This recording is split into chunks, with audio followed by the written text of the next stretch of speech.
How to activate Wi-Fi calling on Google Pixel 9 Pro XL, Pixel 9 Pro and Pixel 9 Pro Fold. In this tutorial, I will show you two different methods. Let's see one by one. In first method, you can use your phone setting.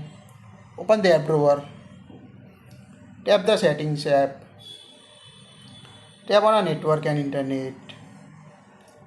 Tap on a internet.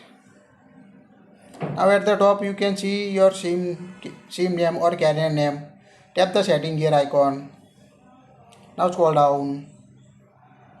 Here you can see Wi-Fi calling option. Tap on it.